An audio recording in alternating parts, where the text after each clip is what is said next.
Tem tanta mentira nos meios de comunicação que a única defesa que nós temos é o questionamento. Questionar dá trabalho, mas pelo menos nos impede de ser manipulado e nos torna mais inteligentes.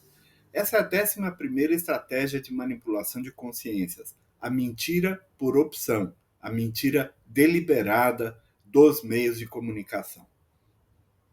Nós vivemos uma situação em que somos assolados por tanta informação que a gente acaba, então, escolhendo alguns veículos que julga qualificados e confia em tudo que eles transmitem. Não podemos fazer isso e vou explicar por quê. O noticioso internacional é dominado por 3 agências de notícias do norte global, a Reuters, Associated Press e France Press, e 2 agências de notícias do sul global, a TASS na Rússia e a Xinhua na China. Isto acaba fazendo com que os veículos de comunicação não tenham mais representantes estrangeiros e confiem nos contratos que fazem com essas agências de notícia, que podem manipular tudo do modo como a gente já viu em vídeos passados. Podem ter agenda oculta, podem fazer enquadramento, podem construir espirais do silêncio, e isso vai reverberar em todo o mundo para todo o público que consome coisas dessas agências de notícia. No campo brasileiro, a situação não é melhor. Apenas 10 famílias controlam 90% da audiência de comunicação na sociedade brasileira. 10 famílias. Se elas também têm interesses, se elas também enquadram, têm agenda oculta e assim por diante, a consequência é que, embora a gente pareça estar bem informado quando consome produtos dessas mídias, a gente, na verdade, está sendo manipulado. A alternativa passou a ser as mídias independentes. Mas há um perigo. Quando as mídias independentes crescem muito, e acontece aí numa tal de não sei o que paralelo, por exemplo, elas podem repetir o mesmo padrão de filtrar informação ou de adotar a mentira por opção.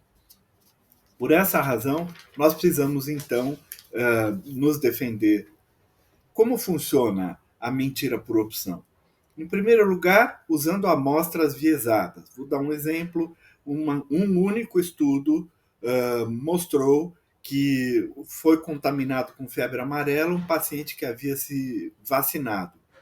Levou 2 anos para descobrir que aquilo era uma mentira, mas já havia reverberado por todo o planeta pelas campanhas anti-vacina. Mentira por opção. Outra coisa é o cherry picking. Por exemplo, você escolhe um aspecto que pode ser mentiroso e propaga ele o tempo todo. Exemplo, bebês decapitados lá no Oriente Médio pelos terroristas do Hamas.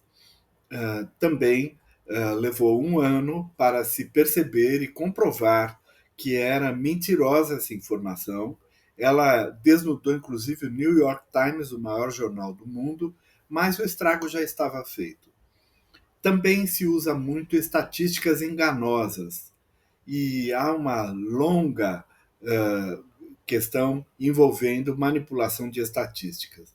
Como é que a gente pode detectar se a notícia que recebemos é mentirosa?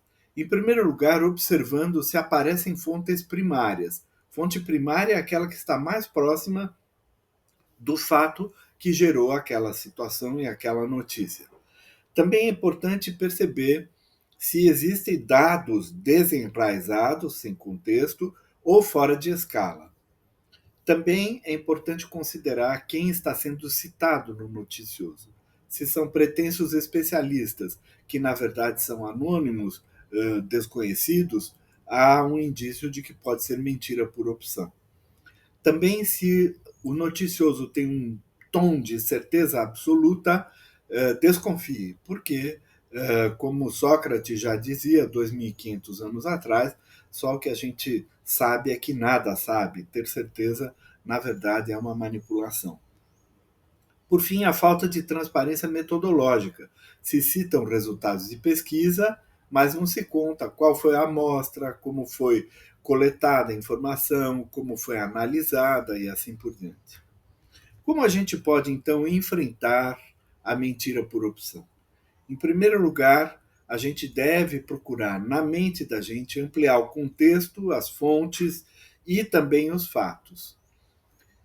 Imaginando que todos os fatos estejam interligados, não por acaso existe alguma relação entre o que ocorre na Ucrânia, o que ocorre no Oriente Médio, no Irã, entre Índia e Paquistão, entre Estados Unidos e China, com a Europa dando seus pitocos aqui e acolá. Está tudo interligado e, ao conseguirmos ampliar esse ponto de vista, a gente vai saber discernir o que é mentira e o que é verdade. Segundo lugar, a gente deve expor toda a forma de omissão que a gente perceber, exatamente para desqualificar os veículos e as pessoas que estão repetindo estas mentiras.